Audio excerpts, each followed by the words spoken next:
Now we have our 3 forms created, and they can be shown here. There's 1, there's 2, and I just did the favourites form, so there's the 3rd form. What we need now is a form that allows our user to navigate around our database. Now, we don't really want them in our tables. We don't want them to make any changes. What we want them to do is to work in our forms. To make this as user-friendly as possible, we need to create a form that will guide them to be able to click on each of the forms or choose each of the forms. So we're going to go up here and we're going to create a blank form, and this form is just it's got nothing in it at the moment. It's completely blank. If we go to the design view, this is what it looks like. So this will teach us how to use labels and buttons and things like that. So the first thing we want to do is we want to put in a label as a heading. So we click on that and we draw this. We're going to call this St. Mary's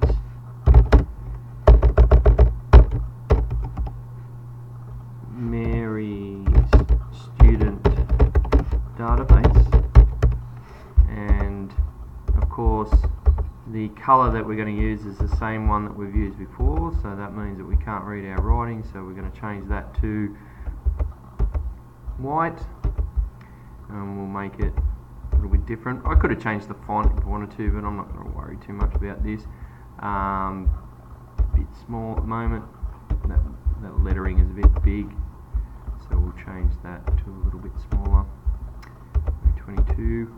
And obviously we're going to put in an image. I'm going to put the school's logo in there. There it is. Now I've got all this in here, so what we now need is obviously buttons to get to our forms. So first button I'm going to do is our student details. So I need a form operation which says open form, and I can't now click just finish. I have to go next. It's going to say which one do you want to open. I'm going to open this one, and I choose what do I want to do. I want to show all the records, so I'll press that.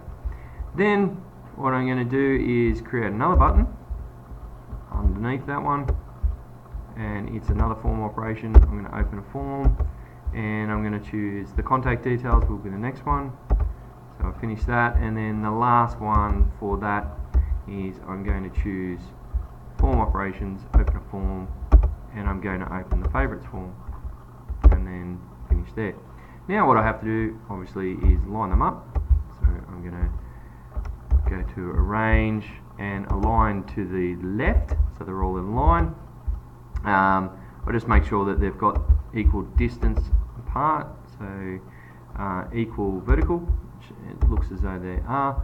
And then what I need to do now is put in a label for each of them. So this is the student details form. That's the student details form. So we better make that white so you can read it.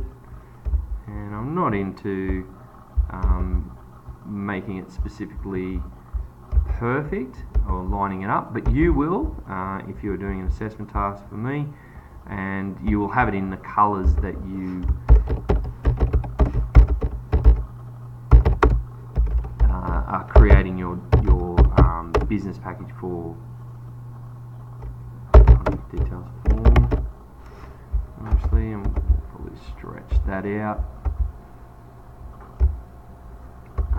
and we'll make that white so you can read it. And don't copy and paste these. It's not a good idea to copy and paste the information. It just doesn't, I don't know, there's just something about it, I don't really like it, so I encourage students not to do it. Now we will go and add a third label in here, and this one is the student favourites form, and we're going to highlight that format and choose white so we can see it. Now the last thing we need to do, the last button we need to put in, I'm just going to make that a little bit small, I'm going to make this a little bit smaller as well. The last thing we need to put in is another button, and the next button is going to be a button that says, alright, you want to close this database down, you can. So we'll just put that one in there just so that people can see that. Now, we've still got to change the properties of this, so we want it to be, let me go back up, we want it to pop up, yes we do, and we want it to auto center, we want it to auto resize, we don't want it to fit the screen, we don't need any of these things. Again, we're making it as user friendly as possible, and there we go, there is our form. So this one, when we save this one's name is a switchboard, and that is the exact technical term for what this form is. It's a switchboard, so it switches between each of the forms that we have, and it is called a switchboard.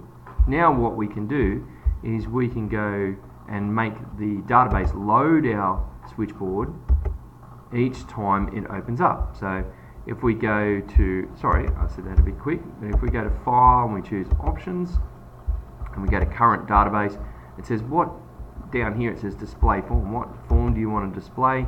I want to display my switchboard when we load that up. So I'm going to choose OK, and you must reopen. So what I'm going to do is close the database down and demonstrate that to you. Oh, there's my YouTube videos that I'm making.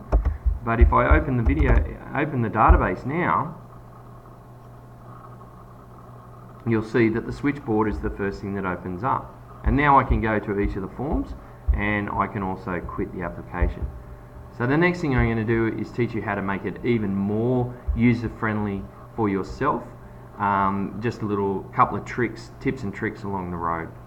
I'm going to stop this video now and show you how to do it. So your task now is to watch this video again and actually create it, or you probably already have because you've paused the video as you've gone along to make a switchboard.